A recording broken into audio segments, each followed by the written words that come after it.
I'm in Slovenia to drive Mercedes' new A-Class. It's not like the old car, it's not a stand-up car, it's not a tall boy. It's a low-down, sporty, young person's car. It's full of attitude, it's full of strong design lines, it's full of passion, it's full of driving pleasure. It's what Mercedes want their younger audience to drive. Cars that are fun, cars that are beautifully built, but also cars that give you a big smile on your face. Let's see how good the new car is.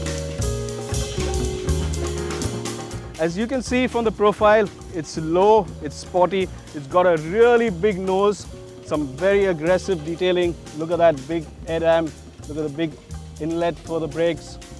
It's really, really aggressive. And as you go to the back, you can see this is not a very practical sort of body. That's what Mercedes are going to use for the B-Class. This is lower, sportier, younger, nice tight back. And overall, this is a car you'd love to pose with. It's a great car to be seen in. It's a young person's car. It's not a practical family car. That much is clear.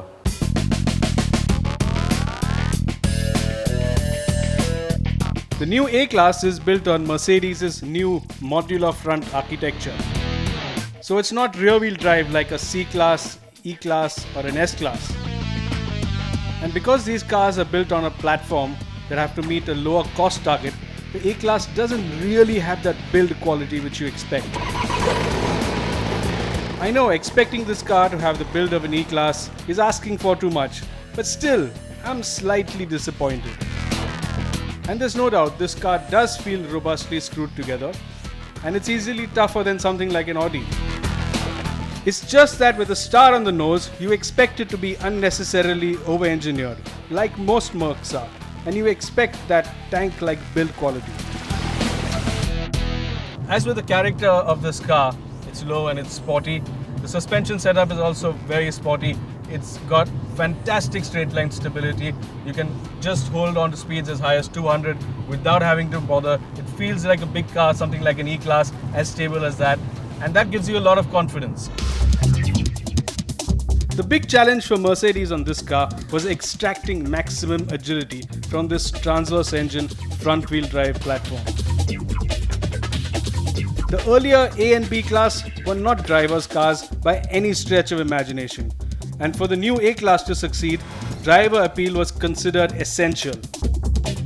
So MERC did it the old-fashioned way. They poured money into solid engineering. The rear suspension, for example, looks as complex and as detailed as something on an E-Class. The chassis feels incredibly stiff. And initial impressions are so good, there's almost a sense of disbelief. Can this car really be this good? As you can see, the stability of this car is just first rate. It feels as stable and as well planted as something like an E-Class or a C-Class. And that's really a big surprise in a car of this size. Remember, this is a transverse engine front wheel drive car, and Mercedes has done a stellar job to give you this sort of planted stance and this sort of stability.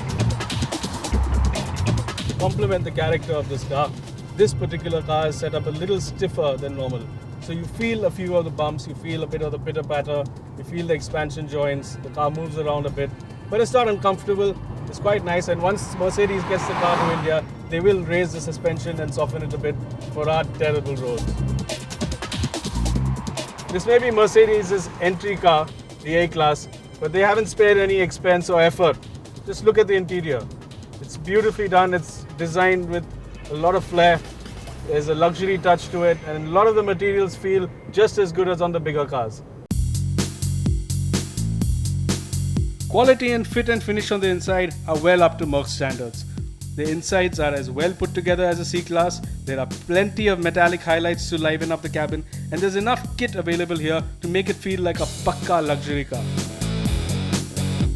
The design of the cabin is just as radical as the exterior. The emphasis clearly on sportiness again. The theme of the cabin is dictated by electroplated chrome vents. The entire dash is covered in what looks like carbon fiber, and it's pretty clear Mercedes is targeting a much younger audience with this car. In the back, it's surprisingly comfortable, and that's despite the low roof. The seat is supportive in the right places, headroom is acceptable, and there's quite a bit of legroom. This car does have a long wheelbase, it stretches to 2.7 meters. The 341-litre boot, however, is quite tiny. And that's despite the fact that Mercedes has ditched the spare wheel like BMW has. Merc did however mention that there could be a spare for some markets, and we are assuming India is one of them. Because of the focus on fuel economy, most new steering systems are electric. That of course normally means less feel and less driver enjoyment. But not in this case. Even though this is an electric steering system, there's a lot of feel to it, there's a lot of effort that's gone into designing it well, and it's really come out pretty nicely. You can't tell it's an electric unless you really pay attention. You don't miss having the feel of a hydraulic system, and that's really nice. Unless you're driving really quick, that is, when after a few minutes at full charge, you do notice that there's a bit of a dead zone in the center, and that does rob you of some confidence.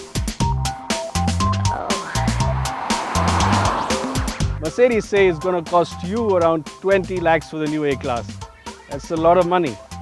But on the flip side, this is a really attractive car. It's perfect for young at heart people who want to drive themselves. It's attractive looking, beautifully built on the inside, drives like a dream. Maybe they have something here.